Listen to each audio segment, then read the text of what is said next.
Friends, welcome to science institute. हमने पिछले lecture में वेपर प्रेशर पढ़ा था, वाष्प दाब पढ़ा था। इसमें हमने मोलर मास ऑफ सॉलिड को कैलकुलेट करना सीखा था, उसका हमने फॉर्मूला पढ़ा था। उसके बाद में हमने राउल्ट के नियम का अल्टरनेटिव स्टेटमेंट पढ़ा था कि राउल्ट के नियम को किसी दूसरे तरीके से किस प्रकार से रिप्रेजेंट कर सकते हैं। इतना हम पिछले लेक्चर में कर चुके थे और कुछ हमने न्यूमेरिकल भी किए थे उन्हीं फॉर्मूला के बेसिस पर जो हमने कल डिराइव किए थे। इतना हम कल कर चुके थे। फिर हमने एक टॉपिक स्टार्ट किया था, वेपर प्रेशर ऑस्मोटिक प्रेशर का रिलेशन। ये हमें करना था, इसका मैं डायग्राम आप लोगों को बनवा चुका था। आज का टॉपिक क्या है भाई हमारा, वेपर प्रेशर या रिलेशन बिटवीन वेपर प्रेशर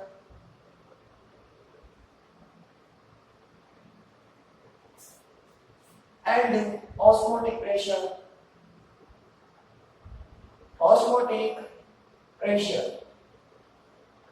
ठीक, वाष्प दाब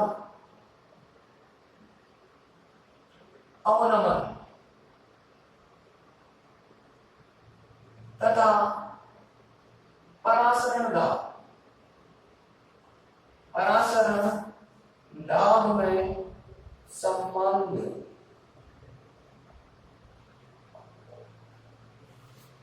यहां पर लोअरिंग आएगा बेटा, lowering in vapour pressure. Topic को फिर एक बार देखा मैंने, डायग्राम बना देता। डायग्राम कैसा बना था, हमने क्या किया था, एक बीकर लिया था या एक पॉट लिया था, कुछ भी कह दो, कुछ भी।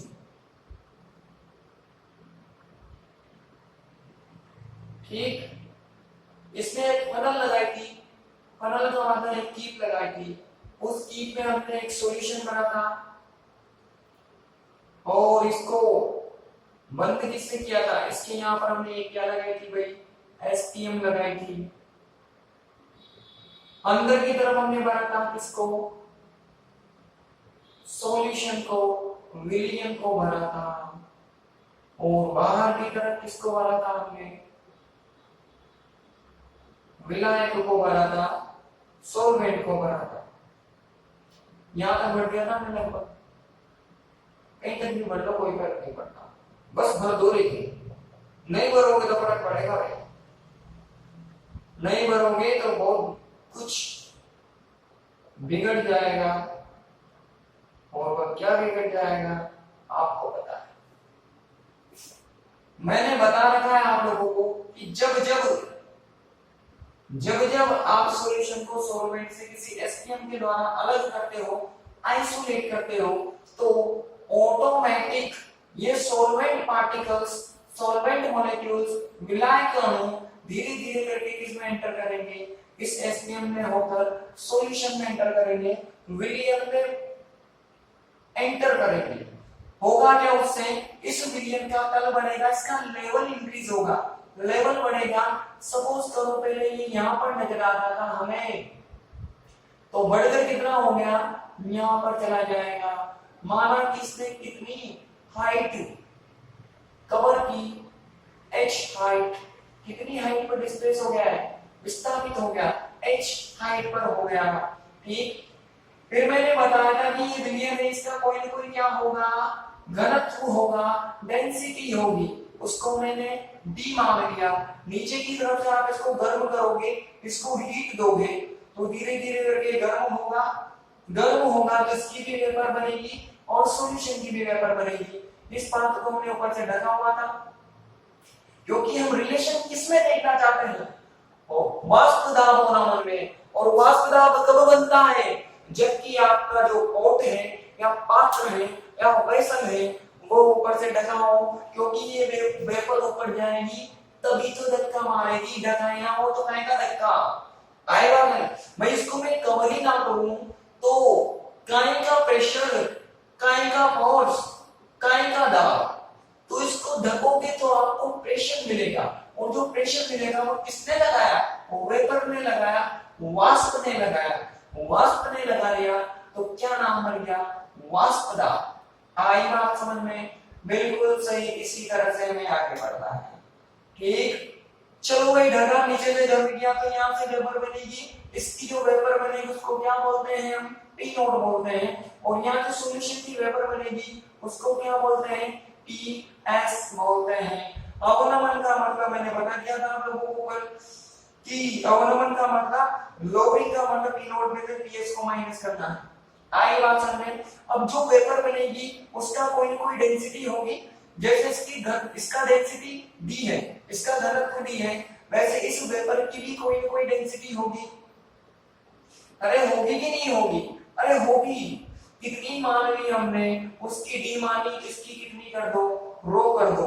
अब आप जानते हो P बराबर क्या होता है, DGH होता है कि नहीं होता, तो वहीं से लिख दो। जब हम पाई की बात करते हैं परासरण दाब की, तो परासरण दाब किसका होता है, सॉल्यूशन का होता है, विलयन का होता है, ऑस्मोटिक प्रेशर। तो इसमें जो घनत्व आएगा और किसका आएगा, विलयन का आएगा, सॉल्यूशन का आएगा। पीछे ये G और क्या हो जाएगा, H, DGH। अगर वेपर प्रेशर की बात करते हैं तो हमें डेंसिटी या घनत्व किसका लिखना पड़ेगा, वेपर का लिखना पड़ेगा। तो यहां से क्या हो जाएगा, रो जी एच। बोलो होगा कि नहीं होगा, दो इक्वेशंस बन गई। ये इक्वेशंस बनाना तो मैंने कल भी बता दिया आपको, ये जितना समझाया मैंने आपको कल भी समझा दिया था। अब यहां से आगे बढ़ना है, लेकिन पहले इस डायग्राम का बायोडाटा देना है, ठीक है ना। तो इस डायग्राम का बायोडाटा दे देंगे।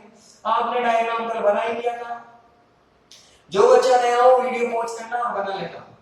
लिखो भाई डायग्राम के नीचे लिखो, चित्रानुसार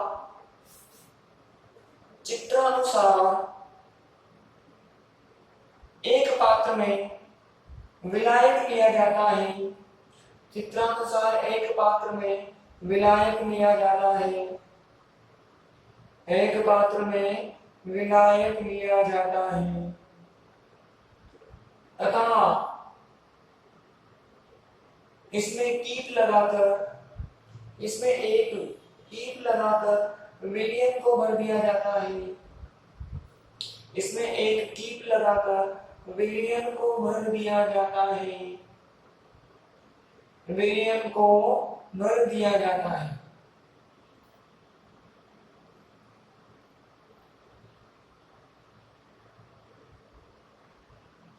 विलयन तथा विलायक को एसपीएम के द्वारा पृथक कर दिया जाता है। विलयन तथा विलायक को एसपीएम के द्वारा पृथक कर दिया जाता है, पृथक कर दिया जाता है। परासरण के कारण विलायक अणु, परासरण के कारण विलायक अणु विलयन में प्रवेश करते हैं। परासरण के कारण विलायक अणु विलयन में प्रवेश करते हैं,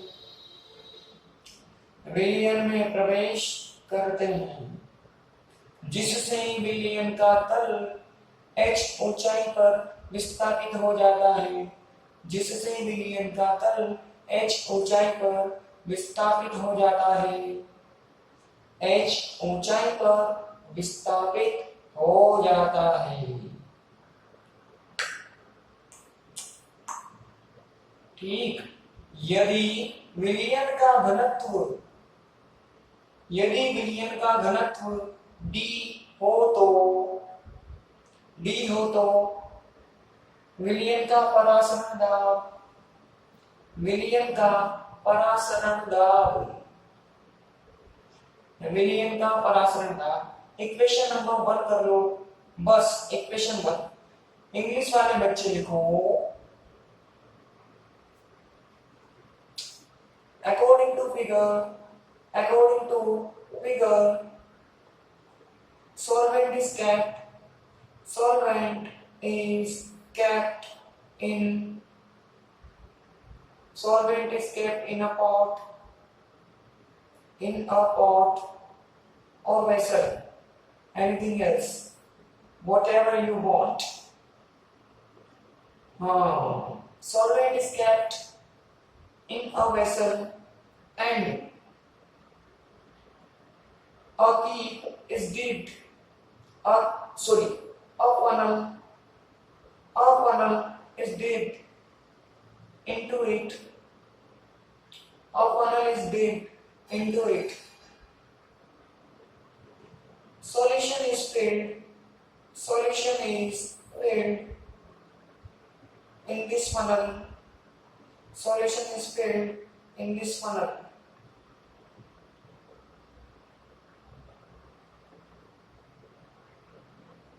Solvent and solution are isolated. Solvent and solution are isolated by SPM. SPM means semi-permeable membrane. Done. Continue कीजिए भाई. During osmosis,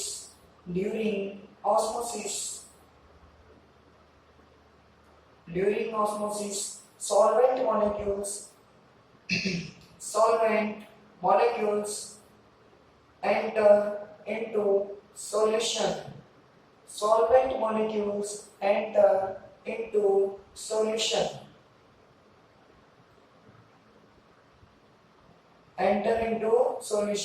Due to this, level of solution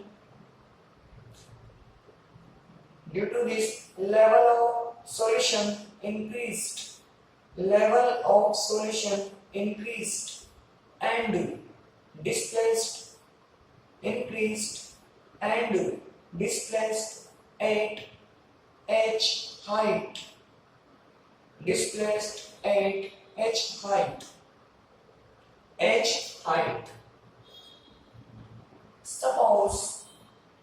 Suppose density of solution is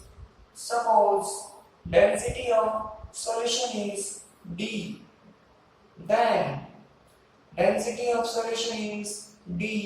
then osmotic pressure of solution.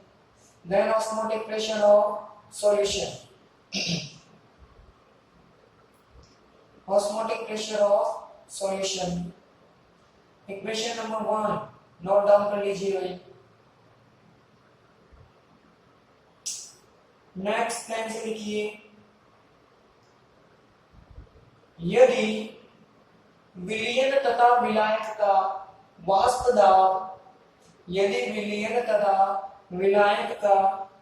दाब PS तथा P not हो तो PS तथा P not हो तथा वाष्प का घनत्व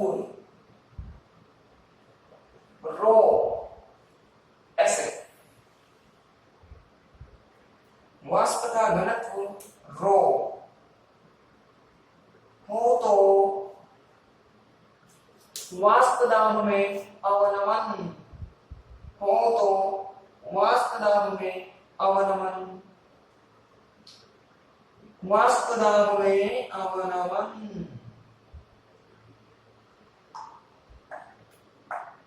इक्वेशन नंबर 2 कर लीजिए. आप लोग भी लिखिए, if vapor pressure of solvent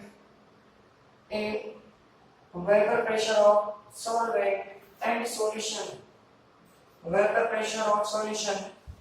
solvent and solution are P naught and PS. And density of vapor is rho.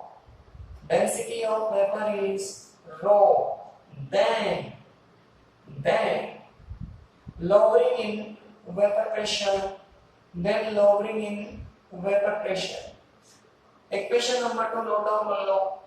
Faster, जल्दी कर लिया. चलो भाई आगे बढ़ते हैं. आगे हमें करना क्या है? फ्रॉम इक्वेशन 1 एंड 2, समीकरण 1 और 2 से करना क्या है, डिवाइड कर दो और कुछ नहीं करना। ये पी नोट पे मैंने पी एस और ये पाई का डिवाइड कर दिया, बराबर से बराबर जीएच से जीएच डायरेक्टली कैंसिल कर दो, कहां निकलना बाकी, इतना तो सबको आना ही चाहिए। इक्वेशन नंबर क्या बन गई 3, इसको यही छोड़ दो। अब थोड़ा सा हम एक्स्ट्रा काम करके आते हैं। ठीक, हमें रो की वैल्यू निकालनी है। रो क्या होती है, डेंसिटी। डेंसिटी मतलब घनत्व। घनत्व डेंसिटी बराबर क्या होता है, द्रव्यमान बटा आयतन, मास अपॉन वॉल्यूम। तो मास को मैंने क्या मान लिया, m मान लिया, और इसको मैंने मान लिया v। अब देखो यहाँ पर थोड़ा सा इसको समझना बात को, हमारा फॉर्मूला है मास अपॉन वॉल्यूम, द्रव्यमान अपॉन आयतन, लेकिन किसका द्रव्यमान किसका आयतन, ये चीज समझना बहुत जरूरी है। तो देखो, अगर हम बात वेपर की कर रहे हैं, अगर ये डेंसिटी वेपर का है, तो सीधी बात है जो ये मास लेंगे या द्रव्यमान लेंगे, ये भी किसका लेना पड़ेगा, वेपर का लेना पड़ेगा, और ये आयतन लेना पड़ेगा, वो भी किसका लेना पड़ेगा, वेपर का लेना पड़ेगा। ठीक, माना कि इसको थोड़ी देर के लिए यही रहने दो, ये मैंने वेपर समझ लेना, बार बार काम आएगी बात, गलती करते हो फिर आप लोग, कभी तो किसी ने ये किया कभी ये किया, इसे समझा रहा हूं उस चीज को बड़े ध्यान से समझना। माना कि वेपर का जो द्रव्यमान था उसको मैंने W मान लिया कुछ भी W जो भी था, और जो आयतन था उसको मैंने D मान लिया। ठीक, अब देखो वेपर होती है और किसकी पालना करेगी, गैसों की समीकरण की पालना करेगी, आइडियल गैस इक्वेशन की पालना करेगी, मतलब वो किसकी पालना करेगी, पीवी बराबर nRT की पालना करेगी। इसको ओमे करेगी कि नहीं करेगी, अगर वेपर है तो गैस है, और गैस है आइडियल में बोल दूं, आदर्श रूप से मैं बोलूं तो वो किसकी पालना कर रही होगी, पीवी बराबर nRT की पालना कर रही होगी। अगर अब ये वाष्प किसकी बनी है, विलायक की वाष्प बनी है, ये पी नोट है, ये मैंने किसका माना, विलायक का, तो वाष्प किसकी बनी होगी, विलायक मतलब सोलवेंट की। एक मोल की वाष्प का द्रव्यमान, एक मोल की वाष्प का द्रव्यमान 1 मोल वेपर का जो मास होता है वो कितना होता है, कैपिटल M, मतलब उसका मोलर मास होता है। टोटल मास निकालना है, सपोज करो कितनी वेपर बनी हो, n मोल वेपर बनी हो, तो n से मल्टीप्लाई कर दूंगा तो मुझे वेपर का टोटल मास मिलेगा कि नहीं मिलेगा, और ये किसके बराबर होगा, W के बराबर होगा। बात पढ़ने पड़ेगी नहीं पड़ी, आई मीन समझ में आया कि नहीं आया, कि यहाँ पर जो लॉजिक था वो क्या था, रो था W/V करना है, हमें ये पता लगा है कि वेपर है तो गैस की पालना करेगी, पीवी बराबर nRT होगा। अब ये अलग अलग मोलों के लिए होती है, एक मोल का m होता है, माना कि n मोल वेपर हो तो n के लिए कितना हो जाएगा, Nm बराबर W हो जाएगा। आई बात समझ, मतलब मुझे यहाँ पर क्या लिखना चाहिए था, m लिखना चाहिए था, लेकिन मैंने सिर्फ क्या लिखा, m लिखा, क्योंकि ये मैंने किसके लिए लिखा है, n बराबर 1 के लिए। मैं मान कर चल रहा हूं, मैं सपोज करके चल रहा हूं कि माना कि टोटल वेपर कितनी बनी हो, मेरे पास 1 मोल ही वेपर बनी हो, n मोल बन सकती है, लेकिन मैंने आइडियली क्या मान लिया, आदर्श रूप से क्या मान लिया कि कितनी वेपर बनी हो, 1 मोल वेपर बनी हो, 1 मोल वाष्प बनी हो। तो यहाँ पर 1 मोल वाष्प की बात करूंगा तो n ना करके सीधा m कर दूं तो किसी को दिक्कत। अब समझ में आया कि ये m मास है या मोलर मास है, समझ में आनी चाहिए बात आपको। कभी कभी यहाँ मास होता है और कभी कभी यहाँ मोलर मास होता है। मोलर मास कब होता है, वो एक कंडीशन तो मैंने आपको बता दी, दूसरी कंडीशन आगे आएगी जब बता दूंगा। ठीक, समझ में आई तो पता लग गया। ये भी तो क्या है, टोटल वॉल्यूम है, और ये क्या हो गया, टोटल मास। टोटल मास में मैंने किसका माना, 1 मोल का माना, तो मैंने टोटल मास किसके बराबर हो जाएगा, उसके मोलर द्रव्यमान के बराबर हो जाएगा, मोलर मास के बराबर हो जाएगा, तो सीधा m कर दिया और v कर दिया। इस बात में किसी को कोई दिक्कत होगी क्या? समझा दिया मैंने बिल्कुल अच्छे तरीके से। आगे आओ, अभी अभी मैंने बताया कि किसकी पालना करेगी, आदर्श गैस समीकरण की। अब हम बात किस पर कर रहे हैं? 1 मोल पर। यहां लिख दो और n बराबर 1 या 1 मोल के लिए। अब 1 मोल की बात करेंगे तो Pv बराबर क्या होता है? Rp। Tv same, Rv same, Bv same. यहाँ पर प्रेशर है, हम ये समीकरण किसके लिए लिख रहे हैं? विलायक के लिए, सॉल्वेंट के लिए लिख रहे हैं। तो सीधी बात है, ये जो दाब आएगा, ये जो प्रेशर आएगा, वो भी किसका आएगा? सॉल्वेंट का आएगा, विलायक का आएगा। विलायक का प्रेशर कितना है बोलो? P नॉट में। यहाँ P को किससे रिप्लेस कर दूं? P नॉट से। बोलो ऐसा कर दो तो किसी को कोई दिक्कत? ये बात हमने किसके लिए कही? सॉल्वेंट के लिए। सारा मामला सॉल्वेंट के लिए चल रहा है, विलायक के लिए चल रहा है। ठीक। अब किसी बच्चे के दिमाग में क्वेश्चन तो नहीं आ रहा ना कि यहाँ पे हमने इस सॉल्यूशन में तो पीएस बनाई है, इसका भी तो हमने वाष्प में कन्वर्ट किया है, वेपर प्रेशर लगाया है। किसी के दिमाग में ये तो नहीं चल रहा ना? अरे बिल्कुल हमने बनाया है, लेकिन किसका? मैंने इसको भी आपको समझाया बड़े अच्छे तरीके से। इस मीडियम में वाष्प लगाने का काम में कौन करेगा? विलायक करेगा, सॉल्वेंट करेगा, क्योंकि विलय में तो दम ही नहीं है, वो तो नॉन वोलेटाइल माना है हमने, अवाष्पशील माना है। याद करो मैंने जो वेपर प्रेशर समझाया था आप लोगों को, इसमें जो विलय है, दो चीजें हैं इसके अंदर, विलय और विलायक, सोल्यूट और सॉल्वेंट। सोल्यूट को हमने निष्क्रिय कर दिया, क्या बोलकर कि वो क्या है? नॉन वोलेटाइल है, और नॉन वोलेटाइल चीजों का वेपर प्रेशर नहीं लगता, क्योंकि वह वेपर में कन्वर्टिंग नहीं होती। कन्वर्टिंग नहीं हुई तो काहे का वेपर प्रेशर? तो यहाँ में किसका वेपर प्रेशर लगेगा? सिर्फ ये जो पीएस है, ये दिखने में पीएस है, लेकिन लग किसका रहा है? सॉल्वेंट का लग रहा है। और ये मैंने बात बताई थी आप लोगों को, वेपर प्रेशर जो मैंने समझाया था, स्टार्टिंग का डेरिवेशन। अब जिस बच्चे ने वो नहीं देखा, पहले वो देख के आओ, उसके बाद में लेक्चर को देखना। ठीक, तो क्लियर हो गया मामला कि सॉल्वेंट के लिए क्यों लिखा हमने? क्योंकि उसी का वेपर प्रेशर होता है। आगे भाई यहां से बी के मान निकालना है, तो ये लो आर टी क्या कर दिया? P नोट कर दिया। इक्वेशन नंबर 4 कर दो इसको, डिसएम्प्लाइज कर दो, वैल्यू पुट कर दो। तो rho is equal to m upon RT, और ये क्या हो जाएगा? P naught. बोलो किसी को कोई दिक्कत? यहां तक पहुंच रहे हैं? ये देखो सारा समझने वाला मामला था, इधर का तो कल ही समझा था मैंने, ये सारा समझने वाला मामला था। ठीक, वही तो मैं समझू कुछ तो गड़बड़ है इसके अंदर। अब इक्वेशन नंबर 3 में वैल्यू पुट कर दो, फ्रॉम इक्वेशन 3 एंड 5, समीकरण 3 और 5 से। ठीक, चलो वेट कर दो, मेरे ख्याल से इधर लिख जाएगा आपको P माइनस PS, और ये हो जाएगा PS इज इक्वल टू, इधर की तरफ क्या हो गया भाई? रो की वैल्यू पुट करनी है, तो सीधा कर दो, ये n P नॉट, नीचे की तरफ D था, और बगल में क्या आ जाएगा?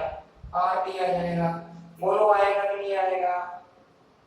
अरे पाई छूट गया ना, वही तो मैं समझ क्या है, कुछ तो गड़बड़ लग रही इसके अंदर।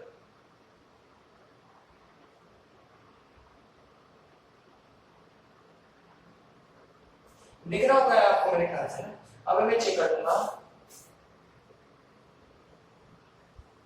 आगे बढ़ते हैं, थोड़ा सा इसको रीअरेंज करना है। क्या कर दिया मैंने?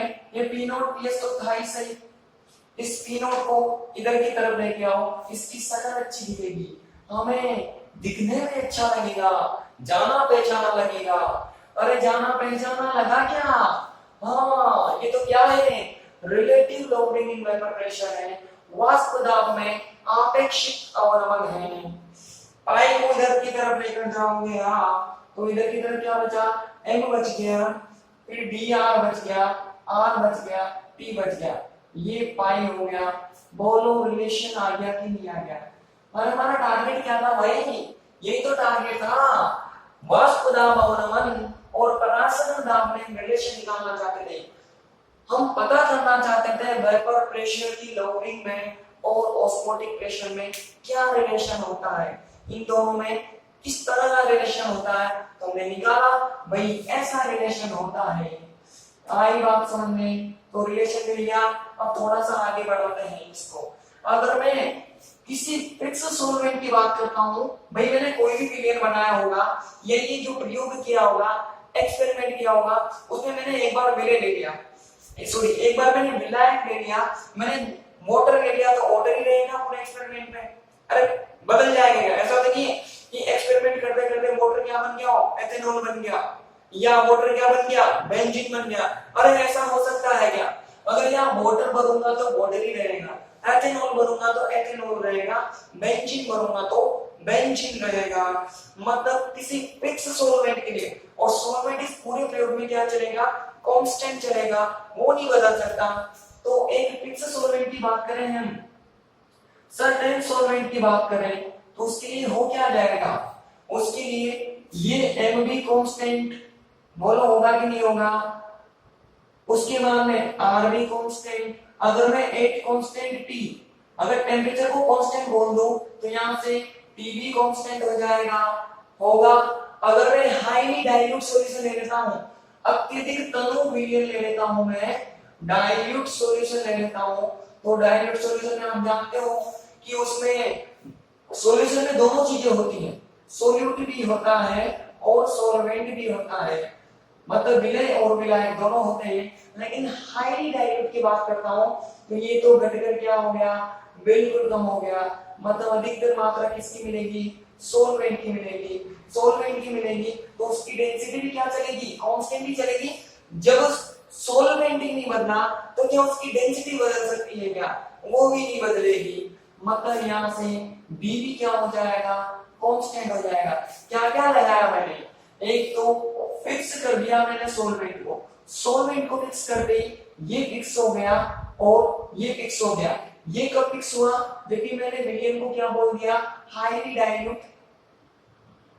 उसके बाद में टी को कांस्टेंट कर दिया तो ये भी फिक्स हो गया। इनको सबको लिख लेंगे, टेंशन मत लो, अभी समझ रहे हैं। तो हमने पाया कि ये चारों के चारों हमने कांस्टेंट कर दिए।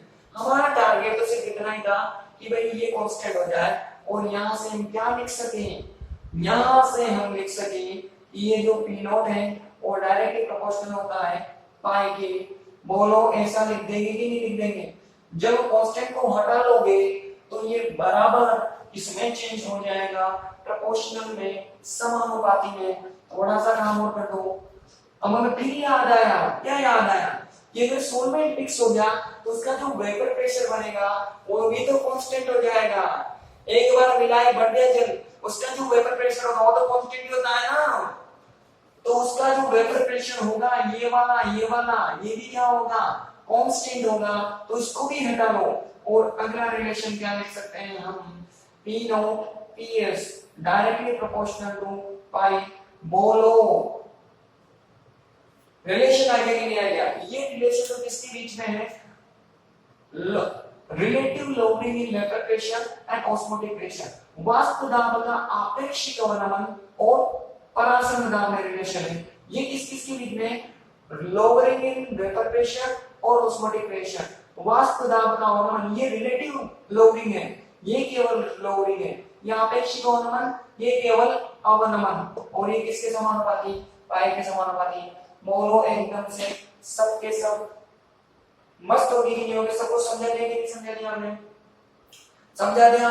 तो इतना बड़ा डेरिवेशन था, देखो आज का पूरा लेक्चर खा गया डेरिवेशन। कल ही करवा देते ना तो 1 घंटे से ऊपर चला जाता आपका। आई बात समझ में, जरा कर लो आप फटाफट से। कहां तक किया था हमने, यहां तक किया था, कर लो भाई। यहां तक इक्वेशन नंबर 3 तक कर लो, इक्वेशन नंबर 3 तक कर लो सब, फिर लिखेंगे थोड़ा बहुत इसके नीचे। ठीक, स्क्रीनशॉट ले लाके कर लेना भाई आप लोग। करने का तरीका अपना वही है, वरना फिर क्या है लेक्चर लंबा होता है, और लेक्चर लंबा होने पर अपलोडिंग में दिक्कत आती है। हाँ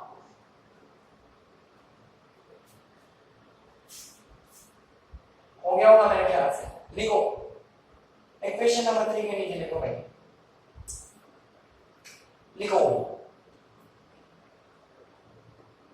विलायक के लिए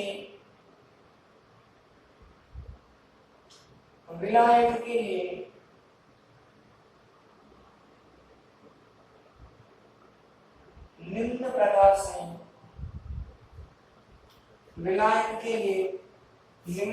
से लिखा जा सकता है। विलायक के लिए निम्न प्रकार से लिखा जा सकता है। अब कहाँ तक करना है आपको करना है यहाँ तक रहेगा भैया।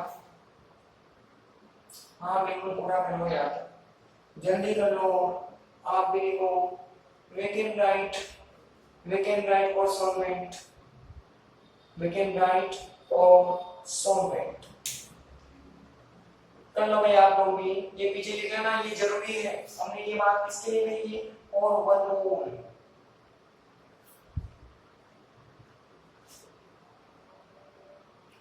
ठीक, जल्दी आ जाओ उधर। इसको इक्वेशन में डालिए कुछ। ये 5 वाली की, ये 6 और ये 7 और ये 8 है ना? बिल्कुल सही, ऐसा ही होगा।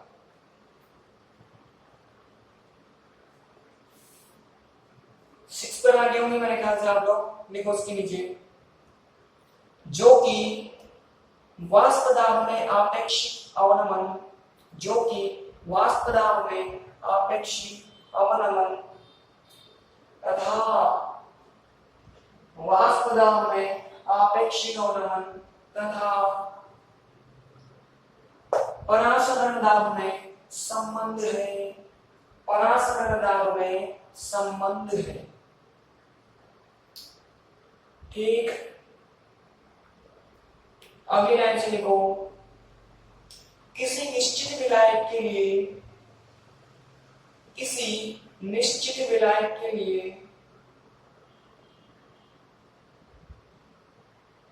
स्थिर ताप पर, किसी निश्चित विलायक के लिए निश्चित ताप पर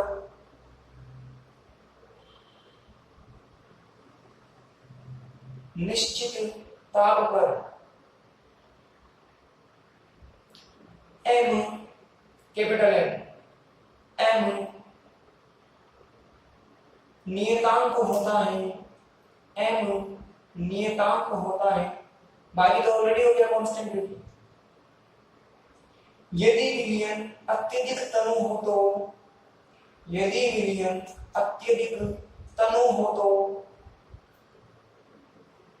डीवी नियतांक होता है। स्मॉल डी, डीवी नियतांक होता है।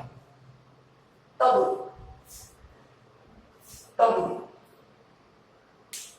इक्वेशन नंबर 7 कर लो भाई, ओनली 7। आप लोग लिखिए, which is relation between relative lowering in vapor pressure, which is relation between relative lowering in vapor pressure and osmotic pressure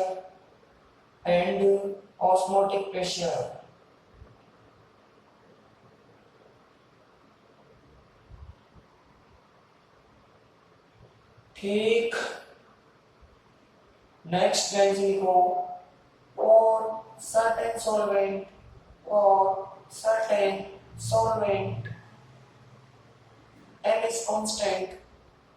M is constant at constant temperature. M is constant at constant temperature.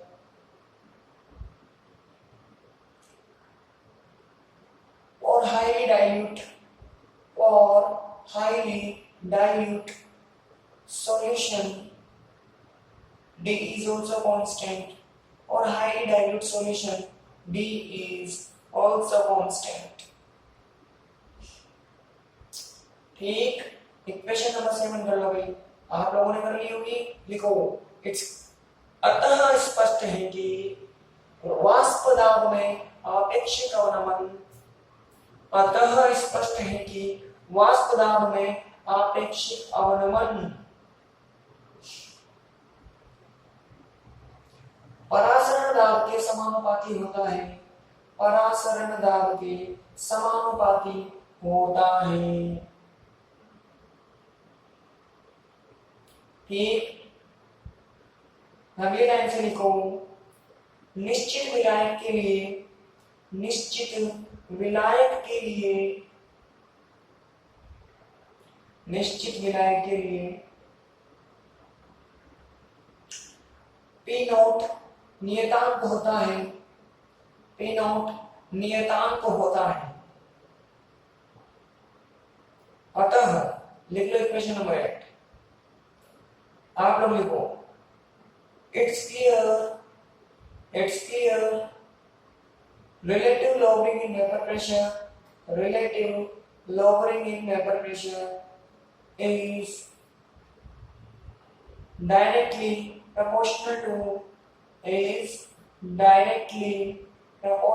to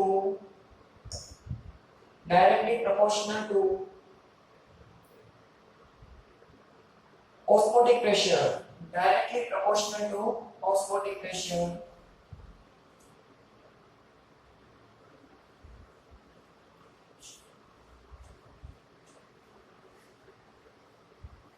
अगली line से लिखिए, for a certain solvent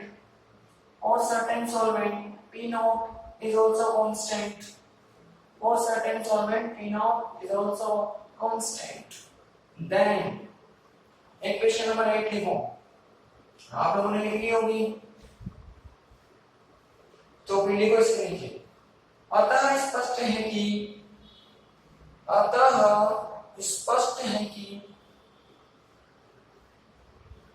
वाष्प दाब अवनमन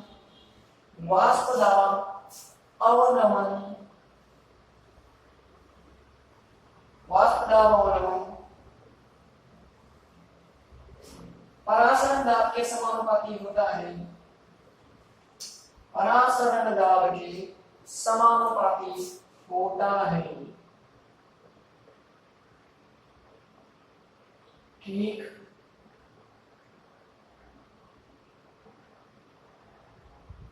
आप लोगों ने कर लिया होगा, लिखो, it's clear lowering in vapor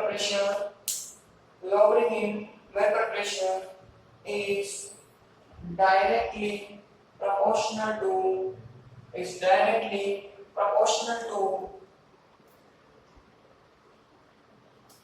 osmotic pressure, directly proportional to osmotic pressure।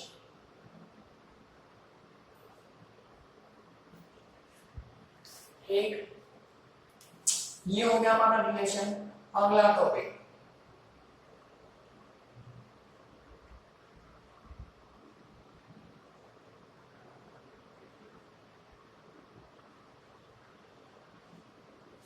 लिखो फटाफट से, राउल्ट के नियम की व्युत्पत्ति, रिडक्शन ऑफ राउल्ट्स, राउल्ट के नियम की व्युत्पत्ति।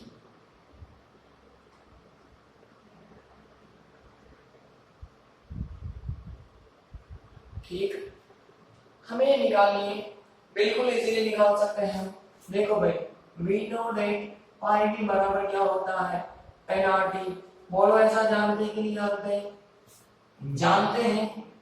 यहां से बी निकाल लो, बी बराबर, अब देखो ये सॉल्यूशन का परासरण था, ये सॉल्यूशन था, ये भी सॉल्यूशन, और ये किसका होता है, सॉल्यूट का। अरे पता है ना, ये सॉल्यूट के नंबर ऑफ मोल, विलय के मोलों की संख्या, और ये तो टेम्परेचर होता है, ये मतलब ये वॉल्यूम किसका होता है, सॉल्यूशन का वॉल्यूम होता है कि नहीं होता। अभी अभी हमने देखा था डेंसिटी बराबर कितना होता है, मास अपॉन वॉल्यूम। बोलो होता है कि नहीं होता। तो यहां से वॉल्यूम बराबर करूंगा तो मुझे क्या लिखना पड़ेगा, और मास लिखना पड़ेगा। माना कि W है, विलियन है, सॉल्यूशन है, तो मैंने W मान लिया उसको, और नीचे की तरफ क्या आएगी, डेंसिटी आएगी। सॉल्यूशन की डेंसिटी को कितना बोलते हैं, अरे अभी भी कितना बोला था हमने, D ही तो बोला था, तो यहां से कितना कर दिया, D कर दिया हमने, कर दिया कि नहीं कर दिया। अब वापस से इधर ये इसके लिए लिखा था हमने हाईली डाइल्यूटेड सॉल्यूशन, अत्यधिक तनु विलयन के लिए। तो यहाँ पे क्या करेंगे, विलयन को अत्यधिक तनु कर देंगे, अत्यधिक तनु कर देंगे विलयन को। तो हमें पता है इसके अंदर कौन कौन है, सोल्यूट भी है और सोलवेंट भी है, विलय और विलायक दोनों। तो ये बहुत कम हो जाएगा, कम हो जाएगा। तो जो मास निकल कर आएगा वो मास सिर्फ किसका होगा, सोलवेंट का होगा। इसको नेग्लेक्ट कर सकते हैं। एक मोल का जो द्रव्यमान है वो कितना होता है, m। सपोज करो सोलवेंट के कितने मोल हो, कैपिटल M, इसके स्मॉल n है, तो सोलवेंट को कैसे करोगे, कैपिटल से। एक मोल का मोलर मास, अभी भी मैंने समझाया था पहले डेरिवेटिव में, वही चीज है। एक मोल का मास कितना होता है, उसका मोलर मास कैपिटल है। अगर n मोल होगा तो n से मल्टीप्लाई कर देंगे। तो यहाँ पर W की जगह हम क्या लिख सकते हैं, अरे Nm लिख सकते हैं क्या। अब तो समझ में आ गया होगा, टोटल सॉलिड प्लस सॉल्वेंट होना चाहिए, हाईली डाइल्यूटेड बोलते हैं। ये तो गया काम से। अब बचा कौन, गेम किसका बचा, से सॉल्वेंट का गेम बचा। इसका गेम समझा कि एक का इतना तो इनका इतना। बोलो गेम समझ में आया कि नहीं आया। ये गेम जिसको समझ में आ गया समझ लो वो इस गेम को जीत लेगा। ठीक, जरा वैल्यू पुट कर दो ऊपर, वैल्यू पुट कर देंगे डिसएंटैच करके। तो पाई n m d और ये n r t, इसको थोड़ा सा सोल्व कर दो। अच्छा नहीं दिख रहा मुझे, थोड़ा सोल्व करेंगे इसको हम। कैसे करेंगे भाई सोल्व इसको हम, सबको उधर लेके जाओ। ये पाई इज इक्वल टू क्या हो गया, क्या हो गया भाई, ये n, ये d r t हो गया। नीचे ऊपर का नाम खत्म, नीचे की तरफ ये n और ये m। इसको मैं ऐसे कर दूं तो किसी को कोई दिक्कत है क्या। इनको मैंने अलग कर लिया, इनको मैंने अलग कर लिया और मल्टीप्लाई लगा दिया। अब मेरे मर्जी लिखना का मेरा यही तरीका है, मेरी मर्जी है ऐसे लिखने की, मेरी इच्छा है तो मैंने ऐसे लिख दिया। कैसे भी लिख दो, अच्छाओं पर डिपेंड करता है।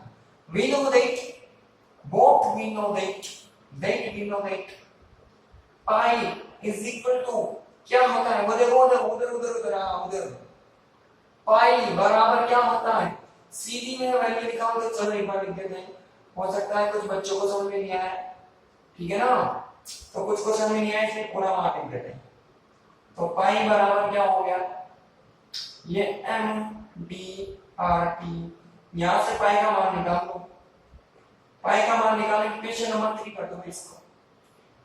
तो कर कितना कर देंगे भाई, ये p नॉट ps और ये हो जाएगा p नॉट मल्टीप्लाई ऊपर की तरफ, ये हो जाएगा drt अपॉन m हो जाएगा। इक्वेशन नंबर 4 हो जाएगी। 3 और 4 को कर दो, वैल्यू पुट कर दो। बहुत सारा तो विज्ञान का, बहुत सारे को तो राउट करने की विज्ञान कर रहे हैं। ये राउट करने को आ गया समझ आएगा समझ लो। तो क्या कर दिया तो हम इक्वेशन क्या करेंगे, 3 एंड 4, जिसको नहीं दिखा उसको भी दिख जाएगा।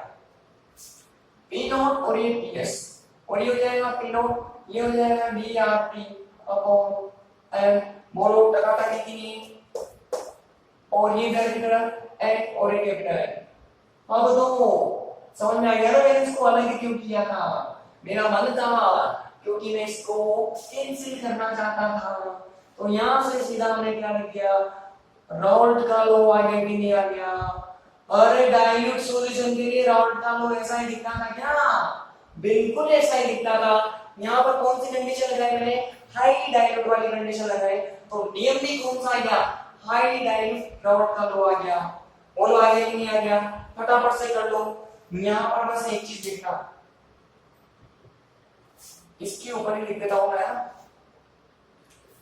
और डाइल्यूट सॉल्यूशन, डाइल्यूट सॉल्यूशन तनु विलयन के लिए